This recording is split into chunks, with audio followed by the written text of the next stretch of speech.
How many times have you asked yourself why you feel alone? Why, even surrounded by people, do you feel an inner void, a sense of isolation that seems impossible to fill? Have you ever wondered why you can't easily connect with others, find real friends, or long-lasting relationships? If you've asked yourself these questions, you're not alone. Many of us, at one time or another in our lives, have felt alone and misunderstood. But what does it really mean to be alone? And is loneliness always a negative condition? What if we told you that solitude can be a gift, an opportunity to embark on an inner journey to discover your true nature and your purpose in life? What if we told you that solitude can be the first step towards a deeper connection with yourself and the world around you? In this Zen story, we will see how not having relationships with others is the sign that we are the chosen ones, and we will understand why the chosen ones are alone. We will learn that the solitude of the elect, of those who have undertaken a spiritual journey, is different from common solitude. It is a chosen solitude, a solitude that arises from the awareness of one's uniqueness and the search for a deeper connection with the universe. And if you stay until the end of this story, we will reveal the 5 signs that help you recognize a chosen one, and you will be able to understand if you are on the right path. You may find that the loneliness you feel is not a condemnation, but an invitation to embark on an extraordinary journey towards realizing your true potential. But before continuing, subscribe to the channel and activate notifications to stay updated when we publish new content for your spiritual growth. The temple, with its stark wood walls and ceramic tile roof, seemed to emerge from the earth itself. Like a thin incense smoke rose from the open doors, carrying a mystical and inviting scent into the air. A group of pilgrims who had come from every corner of Japan had gathered around the temple, attracted by its aura of peace and serenity. They were men and women of all ages and social conditions, samurai and farmers, merchants and artisans, all united by the thirst for knowledge and the hope of finding a deeper meaning to their existence. Among them was Akiko, a young woman with eyes full of melancholy. She was a talented artist, but she felt misunderstood and frustrated by the superficiality of the world around her. His paintings, full of vibrant colors and evocative shapes, were enjoyed by many, but few seemed to grasp their depth and meaning. Akiko longed to share her vision of the world, but felt like she spoke a language no one understood. There was also Daisuke, an elderly samurai with a long white beard and eyes marked by many battles fought. He had served his lord faithfully, but now he felt empty and disillusioned. The violence and death he had seen had profoundly affected him, and he was looking for a way to find inner peace and give meaning to his life.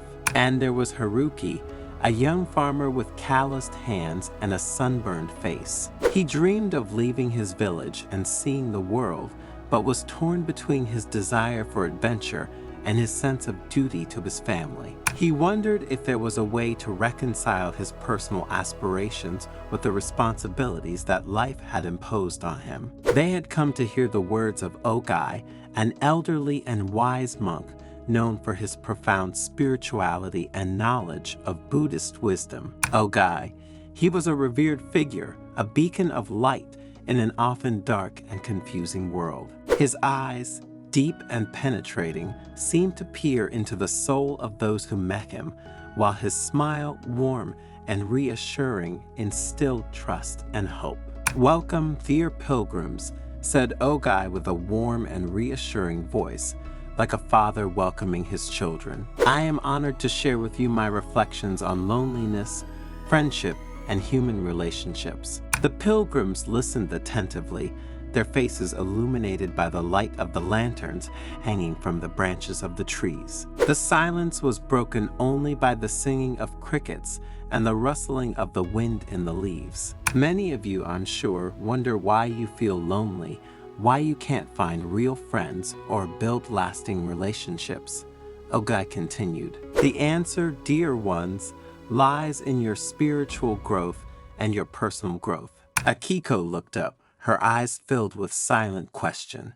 Ogài smiled at her and said, "Loneliness can be a gift, Akiko. It can be an opportunity to look within yourself, to discover your true nature and purpose in life." "But how do you find your purpose in life?" Akiko asked, her voice full of longing and uncertainty. "The first step," Ogài replied, "is to recognize one's thirst for knowledge. The chosen ones have an insatiable thirst for knowledge, for truth. They are not satisfied with superficial explanations, but seek to understand the deeper meaning of life. They read books, study philosophies and religions, and are always looking for new perspectives. They do not stop at bookish knowledge, but seek to experience the truth through meditation, contemplation, and action. They are like explorers who venture into unknown territories, driven by the desire to discover new worlds and new possibilities." Daesuk, the old samurai, nodded slowly. "I always thought loneliness was a sign of weakness," he said, "but maybe I was wrong." Ogài turned to him and said, "Loneliness can be a sign of strength, Daesuk. It can be a sign that you are willing to go against the grain, to follow your own path even when it is difficult. Those elected are independent.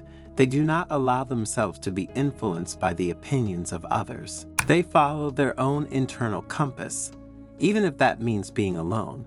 They do not seek the approval of others, but their own integrity and authenticity. They are like centuries-old trees that resist the elements, rooted in their own inner strength." Haruki, the young farmer, asked, "Master, how can I know if I am on the right path?" Ogài smiled and replied, "Listen to your heart, Haruki. Follow your dreams, even if they seem impossible. The chosen ones have the courage to be different, to follow their own path, even when it is lonely. But remember, loneliness is not isolation. It's an opportunity to connect with yourself on a deeper level and with the universe more authentically. It's like climbing a mountain.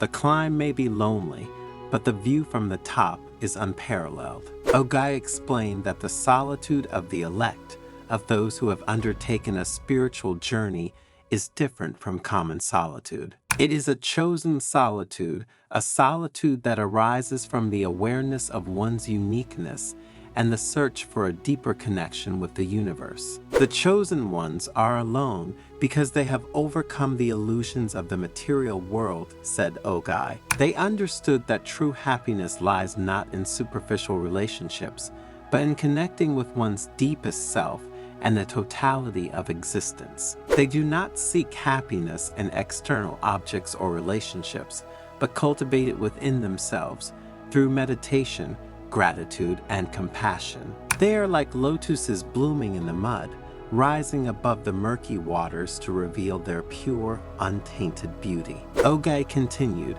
outlining the 5 distinctive signs of the elect. The thirst for knowledge is the first.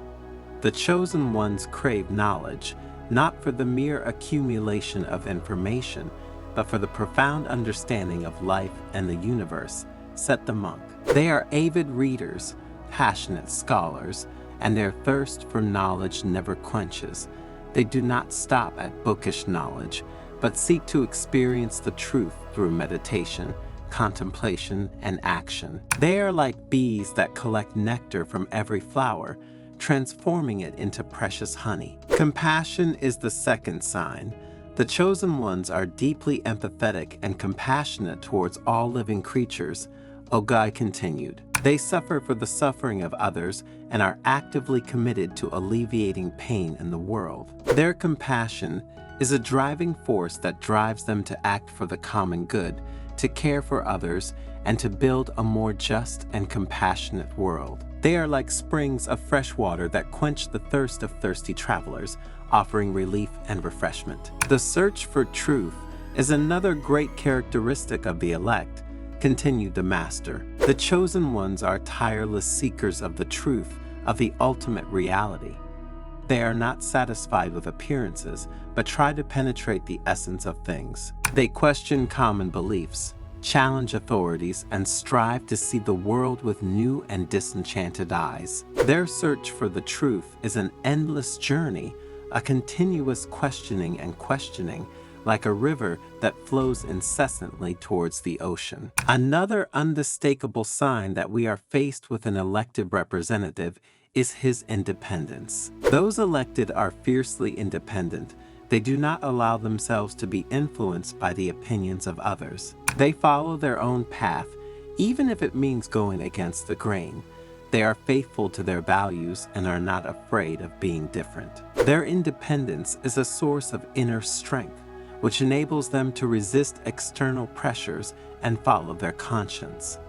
They are like rocks that stand against the waves, immutable and imperturbable. These signs, Ogài added, are not easy to recognize. They require honesty, courage, and humility. But if you find them within you, then know that you are on the right path, the path that leads to the realization of your true potential. The Pilgrims listened in silence, their minds and hearts filled with questions and hopes. Ogài's story had touched something deep within them. It had awakened a desire for change, for transformation. As the full moon lit up the sky, Ogài stood up and invited the pilgrims to join him in silent meditation. The temple was surrounded by an atmosphere of peace and serenity, as if time had stopped. The sound of the bells echoed in the valley, creating an atmosphere of sacredness and meditation. The pilgrims closed their eyes and followed Ogài's instructions, breathing deeply and focusing on the present moment. Slowly, their minds calmed, their worries vanished, and a feeling of peace and well-being came over them. They could feel the beating of their hearts, the flow of their breath, the connection to the earth beneath their feet. When the meditation ended, the pilgrims opened their eyes and looked at each other with smiles. Something had changed inside them, something subtle but profound. They had taken a step forward on their spiritual journey. They had begun to understand the meaning of solitude and its importance in the process of personal growth. As they left the temple, they felt lighter, freer, more aware of themselves and the world around them. They carried with them the hope of a richer and more meaningful life, a life guided by wisdom and compassion. This story is one of hope and transformation. It is a story that reminds us that solitude can be a gift, an opportunity to look inside oneself and discover one's true nature. It is a story that invites us to embark on an inner journey, to overcome the illusions of the material world and live a life full of meaning, compassion, and joy.